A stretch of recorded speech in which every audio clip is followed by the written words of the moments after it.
1995년의 어느 아침, 서울의 한 아파트 7층에서 연기가 뿜어져 나옵니다. 이 경비원의 다급한 신고, 그리고 출동해서 급한 불길을 잡은 소방관들. 한 차례 소동이 지나가고 집안을 들여다본 이들은 한 여성과 어린 딸이 욕조에서 숨져 있는 것을 발견했습니다.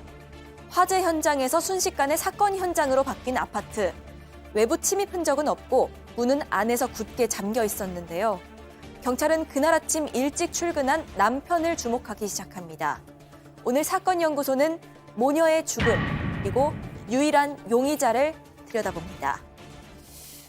예, 치과 의사 부인 살인 사건 이렇게 많이 좀 이렇게 인구의 회자가 되고 있는 아주 유명한 사건입니다. 1995년에 발생했던. 자, 아파트에 불이 났는데 불을 이렇게 진화하고 났더니 집 안에 엄마와 딸이 숨져 있었던 사건. 자, 차근차근 좀 설명을 해보시죠. 자, 날짜는 1995년 6월 10일이고요. 12일이고요. 장소는 서울 은평구에 있는 한 아파트입니다. 화재가 발생해요. 시간은 오전 8시 45분에 연기가 피어오르는 것을 아마 연기가 났던 걸 보고 9시 10분 정도에 아파트 경비가 불난 것을 알아차리고 9시 20분에 소방이 도착을 했고요. 9시 30분에 화재 진압이 완료가 됩니다. 네, 알아보니까 이 화재는 안방의 장롱에서 시작이 돼서 장롱 일부하고 옷가지하고 커튼 이런 것들을 태웠다고 하는데 이 불탄 집에는 지금 말한 것처럼 여성하고 어린아이의 시신이 욕조에서 발견이 됩니다. 자, 이 사건 관련해서 많은 사진 또 어떤 영상들이 있는데요. 저희가 일단 저작권이나 그런 문제 또 약간 좀 끔찍하기도 한 사진도 있어서 저희가 그걸 이렇게 보여드리기가 좀 어렵습니다만 정말 좀 궁금하시다면 이 구글링을 하시다 보면 그 쉽게 이렇게 접하실 수 있을 겁니다. 자, 그건 방송 끝나고 한번 보셨으면 좋겠고, 자, 이 집 안에 숨져 있던 두 사람 어떤 관계, 누구였고 어떤 상태였습니까? 일단 이 집의 구조를 좀 보여드리면서 설명을 드리겠습니다. 이 집 같은 경우에는 방이 2개가 있고요. 주방, 거실이 있습니다. 그리고 방 사이에 이렇게 욕실이 있는 형태였는데 이 안방에서 불이 났습니다. 그리고 안방에 바로 옆에 붙어 있는 욕실에서 시신이 발견이 됐는데 이 모녀의 시신이 나란히 욕조에 놓여 있었습니다. 그리고 욕조에는 물이 반쯤 차 있는 상황이었습니다. 일단 이 집에 살고 있었던 게요. 이 외과 의사인 남편, 그리고 아내는 치과 의사였고 2살 난 딸이 있었는데 여기 숨져 있었던 게 바로 치과 의사인 아내와 그 딸이었던 겁니다. 모녀였던 거고요. 이 아내는 옷을 반쯤 벗은 상태였고 목에는 교살 흔적이 있었습니다. 그리고 목이랑 팔 등에는 미세한 찰과상이 발견이 됐습니다. 딸 역시도 끈으로 목이 졸린 것으로 보였는데 그러니까 둘 모두 타살임이 명백한 상황이었던 겁니다. 하지만 이 현관문은 굳게 잠긴 상황이었고요. 침입 흔적도 없었습니다. 귀중품도 그대로고 성폭행의 흔적도 없었습니다. 자, 타살임이 명백했지만 시신의 상태는 하지만 현관문은 잠겨 있어서 외부 출입 흔적은 없었고 귀중품도 그대로. 자, 그렇다고 이렇게 옷이 벗겨져 있었지만 그렇다고 성폭행의 흔적은 없었다. 야, 이게 뭘까요 도대체? 그러다 보니까 개인적인 원한 관계를 따져봐도 뚜렷한 용의자도 없고 가장 의심을 받을 수밖에 없었던 게 남편이었습니다. 그런데 여기서 굉장히 중요한 쟁점이 떠오르는 게 남편은 오전 7시에 아내와 딸의 배웅을 받고 병원으로 출근을 했다. 실제 남편이 8시쯤 병원에 도착을 했거든요. 그러면 여기서 중요한 게 그러면 7시에 남편이 집을 떠났다고 했으니까 모녀가 숨진 시간이 만약에 7시 이전에 숨졌으면 남편이 해친 게 거의 분명하다고 볼 수밖에 없고요. 7시가 넘어서 모녀가 숨졌으면 남편은 또 상관이 없는 거 아니겠습니까? 예. 그래서 이 7시라는 시각이 굉장히 중요해졌습니다. 자, 그러니까 중요한 게 그 모녀의 사망 시각이 과연 언제냐, 7시 전이냐 후냐, 이것이 지금 관건인 건데 보통 교수님 그 시신의 상태나 그런 걸 보면 그 사망 시점을 보통 영화나 드라마 보면 추정을 하잖아요. 네. 예, 그렇게 했으면 이게 그냥 미스터리가 풀릴 수 있는 거 아닙니까? 사실 이제 가장 말씀하신 대로 사망 추정 시각이 굉장히 용의자의 알리바이가 성립되느냐 안 되느냐 하는 게 굉장히 중요한 건데요. 여기에서 이게 사실은 이제 한 8년 동안 이 굉장히 긴 그 시간 동안에 수사하고 재판을 갖다가 했음에도 불구하고 이게 가장 그 커다란 논란거리가 됐었습니다. 아하. 우리가 이제 이 시반이라고 하는 것은 사람이 이제 그 죽게 되면 이 혈액 순환이라고 하는 것이 정지가 돼서 그 피가 이제 중력에 의해서 아래로 이렇게 내려오게 되면 이 그 사람의 그 외 표피층에 착색이 돼서 나타나는 반점을 우리가 시반 또는 뭐 혈액 치마 이렇게 얘기를 하는데요. 그런 것 같은 경우에 이게 시반이 형성이 됐단 말이죠. 그래서 이게 통상 1시간 내에 출현이 되고 2~3시간 내에 비교적 현저하게 출현이 된다라고 하는 것이 이제 교과서에 나와 있는데 이것이 시반이 형성된 거로 봐가지고는 새벽 3시 반에서 5시 30분 사이에 숨진 것으로 이제 추정이 됐고요. 그리고 이제 시강이라고 하는 것은 사람이 이제 사망하고 나면은 일시적으로 근육이 이완됐다가 다시 이렇게 뭉치는 과정에서 굳어지는 건데 이것도 1~2시간에 발현됐다가 서너 시간, 6 내지 8시간 지나면 전신 근육으로 이제 그 되는데요. 또 부검 결과에 위 내용물을 갖다가 이제 확인했습니다. 예. 이 여성 같은 경우는 소화가 안 된 밥 그리고 전날 저녁에 먹었던 미역이 발견이 됐는데 아침에 식사를 했다라고 하는 콩나물은 나오지 않았어요. 그래서 저녁 먹기 전, 저녁 먹고 난 이후 아침 먹기 전 그 시간대에 새벽 시간대에 숨진 것으로 경찰은 그렇게 판단을 하게 됩니다. 자, 경찰은 새벽 시간대에 모녀가 숨진 걸로 판단을 했다. 자, 근데 앞서 양 변호사님 말씀해 주셨지만 7시, 아침 7시 남편의 출근 시간을 전후해서 그 CG 다시 한 번만 좀 보여주세요.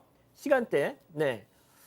자, 이게 그 7시 전이었으면 남편이 살해를 하고 병원으로 출근을 했다. 이게 성립이 되는 것이고 그 이후였으면 남편의 알리바이가 성립이 되는 것인데 자, 지금 경찰이 새벽 시간대에 숨진 것으로 봤다. 그럼 남편이잖아요. 그런데 이 남편이 범인이 아니라는 정황과 주장도 만만치 않게 강력했던 겁니다. 일단 위 내용물 얘기를 하셨는데요. 이 아침 식사가 그렇게까지 확실하고 중요하냐 이런 문제가 있습니다. 예를 들어서 남편만 콩나물국을 아침으로 먹고 아내는 남아있던 미역국을 먹었을 수도 있는 일이고요. 또 이 아내가 아침을 잘 안 먹었다고 합니다. 그러니까 어제 먹은 콩나물만 나온 걸 수도 있는 겁니다. 또 가장 중요한 쟁점이 그 사망 시점이었잖아요. 그런데 이것도 추정할 수만 있는 건데 여기에 대해서도 이 전문가들의 의견이 엇갈립니다. 일단 한국의 법의학자들은 아내가 7시 이전에 사망했다고 아까 말씀하셨다시피 그렇게 봤습니다. 예, 예. 하지만 이 변호인 측이 증인으로 이 스위스 출신의 법의학자를 데려왔습니다. 아. 그런데 이 외국 법의학자는요. 예. 현장에서 피해자의 직장 온도와 욕조의 물 온도를 측정했냐. 그런데 안 했다는 겁니다. 그렇기 때문에 정확한 사망 시간을 추정하는 건 불가능하다. 오히려 7시 이후에 사망했을 수도 있다. 이렇게 주장을 했습니다.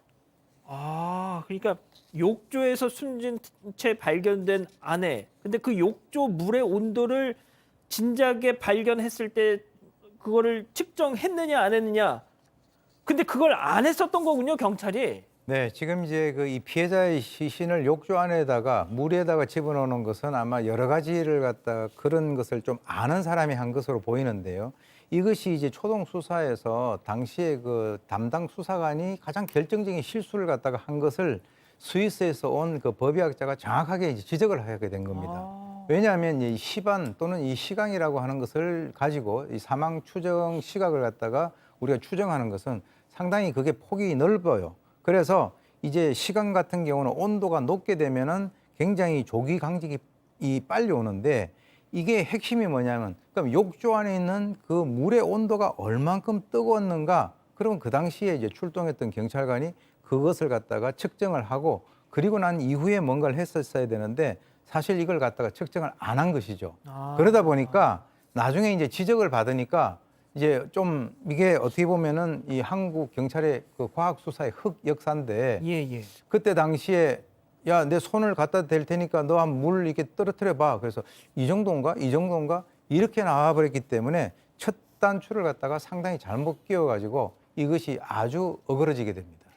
와, 박 변호사님. 네. 세상에 물 이렇게 똑똑 떨어 이 온도가 맞나? 뭐, 아이고, 세상에. 이러면 아니, 그러니까 어떻게 보면 진짜 망신을 당한 거잖아요. 스위스 출신 법의학자가 와서 그건 아니에요 하면서 막 논파를 한 거 아닙니까? 좀 전에 지금 말한 것처럼 우리가 이때부터 과학 수사를 해야 되겠다. 과학적 증거를 통해서 법정에 가서 유죄를 입증해내야 되겠다. 그렇게 하면서 이제 문제가 됐는데 그런 과학적인 거 말고 검찰이나 경찰이 수사기관이 봤던 유죄의 어떤 증거 내지 정황적 증거들은 상당히 많았던 것 같아요. 일단은 침입 흔적이 없었다는 게 가장 큰 겁니다. 아무도 이 집안에 침입하지 않았다고 지금 봤던 거고요. 그리고 이 집안의 어떤 위치라든지 이 구조라든지 이것을 잘 아는 사람이 범인이었다는 것도 좀 중요했던 거로 보이고 혼자서 이렇게 집안을 돌아다니는 게 없고요. 또 제3자의 지문이나 어떤 증거들, 머리카락 이런 것들이 안 나왔다는 거. 이걸 봤을 때는 이 어떤 사람이 제3자가 들어와서 범죄를 저질렀다기보다는 지금 남편, 특히 성폭행했던 것을 꾸미고 증거를 좀 인멸하는데 공을 들였던 모습 이런 것들이 이 남편이 범인이라고 믿을 수 있었던 것 같고요. 가장 좀 결정적인 내용 중에 하나가 거짓말 탐지기 조사를 했습니다. 예. 거짓말 탐지기 조사가 증거 능력이 인정받지는 못하지만 어느 정도 신빙성을 이제 수사기관에서는 부여를 하고 있는데 남편의 거짓말 탐지기 조사 결과 거짓 반응이 나왔습니다. 오. 그런 것들 등등 봤을 때는 제3자보다는 남편이 범인일 가능성이 크지 않을까라고 해서 이 기소가 됐던 것입니다. 어떤 부분에서 거짓말 탐지기가 반응을 했나요? 예를 들어 정확히 뭐가 거짓말이보다 이런 부분에 남편의 거짓말이 드러난 부분들은 있어요. 예를 들어서 이 남편 집안에 있던 바지에서 살인 사건을 다룬 영화들이 목록이 적혀 있었던 겁니다. 그 중에 한 영화가 위험한 독신녀라는 제목의 영화였는데 이 영화 속에 범인이 피해자를 살해한 다음에 욕조에 담그는 그 장면이 나온다라는 거예요. 게다가 남편의 비디오 대여점 기록을 보니까 예. 사건 있기 1년 6개월 전 그리고 8개월 전 2번이나 이 영화를 빌려서 봤다라는 기록이 남아 있었던 겁니다. 하지만 남편은 끝까지 난 이 영화 모른다라고 또 그렇게 또 주장을 했습니다. 비디오 대여점 그 렌탈 목록에 있는데. 2번이나 있었는데 난 모른다라고 주장을 했다라는 거죠. 그렇군요. 자, 이렇게 들어보면 뭔가 좀 의심 가는 정황들이 있긴 한데, 자, 일단 보통 이런 살인 사건이나 이런 데서 중요한 게 이 범행 동기잖아요. 그런 동기도 있었습니까? 뭐가 됐든 보기에는 되게 단란한 그냥 평범한 가정이었던 것 같은데 말이죠. 네, 이 검경이 의심할 만한 강력한 동기가 있었는데 이 치과 의사인 아내였잖아요. 이 아내한테 내연남이 있었습니다. 이 남편이랑은 사건 6년 전인 1989년에 결혼을 했습니다. 그런데 이 결혼 한 3년 만에 한 인테리어 업자와 이 불륜을 시작을 한 겁니다. 심지어는 이 아내가 치과 의사였잖아요. 진료실 안에서까지 만남을 가졌고 이 병원 간호사들까지도 이 둘이 어떤 관계인지를 다 알았다고 합니다. 또 심지어 이 아내의 일기장이 수사 과정에서 나왔는데 일기장에는요. 남편이랑 있을 때도 그 사람 생각이 난다. 뭐 이런 내용들이 적혀 있었다는 겁니다. 그러니까 이걸 남편도 알고 있었다면 어쩌면 굉장히 강력한 동기가 될 수도 있었던 그렇죠. 겁니다. 다만 이 남편은 나는 아내의 외도 사실을 전혀 몰랐다. 그리고 아내와는 굉장히 사이가 좋았다. 이렇게 주장을 했습니다. 자, 지금까지는 일단 남편이 범인일 수 있다라는 부분을 짚어봤다면 남편이 범인이 아니다라고 이렇게 하는 부분도 좀 봐야 되겠네요. 가장 크게 논란이 됐던 게 화재였습니다. 불을 질렀잖아요, 범인이. 불을 질렀고 그런데 아까 그 타임테이블 보면 아파트 경비원이 8시 45분에 불이 났다가 연기가 뿜어져 나오는 걸 발견을 했어요. 근데 남편은 8시에 출근을 했습니다. 그럼 이상하잖아요. 근데 검찰에서는 어떻게 주장을 했냐면 8시에 병원에 도착했죠. 예. 어. 그러니까 8시 45분에 불이 났다? 그럼 언제 불을 질렀을까? 어허. 근데 검찰에서는 어떻게 봤냐면 예. 장롱석에 조그맣게 불을 피웠기 때문에 이게 바깥에 눈치를 채서 바깥으로 연기가 뿜어져 나올 때까지 시간이 굉장히 오래 걸렸다라고 주장을 했는데 그래서 남편 측 변호인이 그때 당시로는 굉장히 이게 화제가 됐던 게 뭐냐면 모형 아파트를 지었습니다. 무려 1,800만 원을 95년도에 1,800만 원을 들여서 모형 와, 아파트를 세상에. 지은 거예요. 그래서 불을 질렀습니다. 모형을 만들어서. 모형을 만들어 똑같은 환경을 복원한 다음에 근데 불과 5, 6분 만에 연기가 빠져나왔던 거예요. 그러니까 8시 45분에 연기를 만약에 5, 6분 전이면 8시 40분에 불을 질렀다는 얘기인데 남편은 지를 수가 없었던 거잖아요. 그렇죠.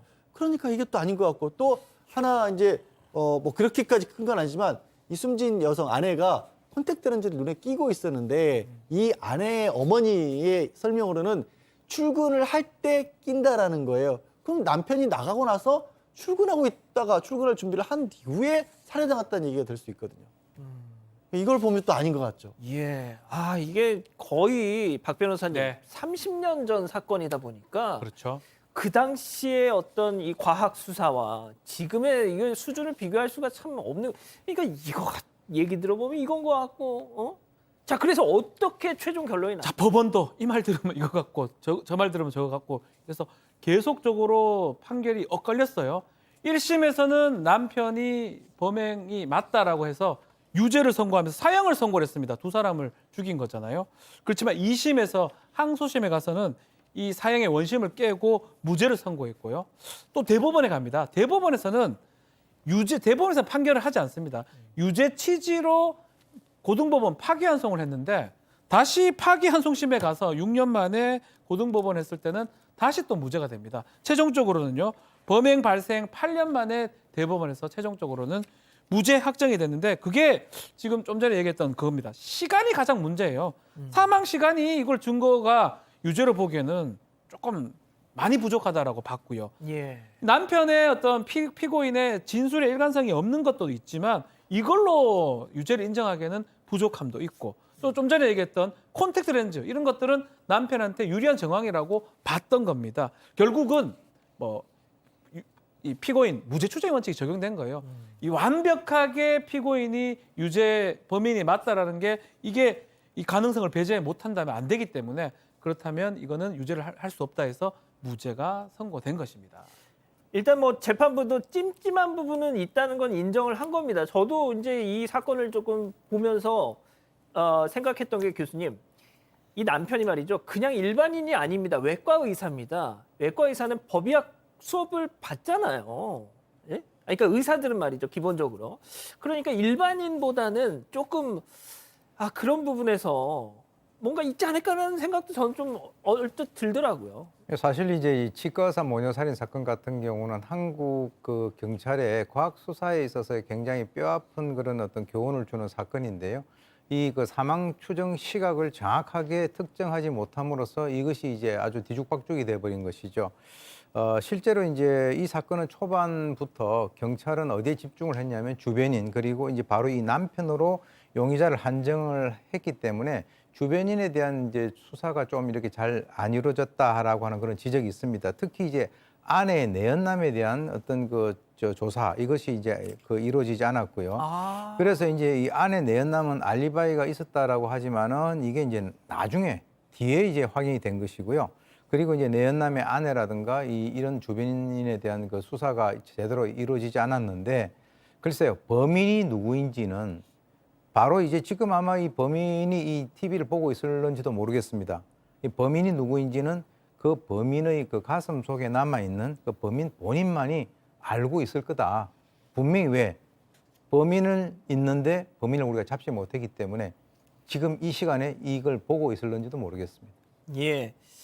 일단 뭐 법적으로 무죄 선고가 났고요. 일단 미제 사건이 된 만큼 예단은 할 수 없겠습니다. 예. 아무튼 참 아리송하네요. 안타깝습니다. 아직 안 끝났습니다. 이거 눌러주세요.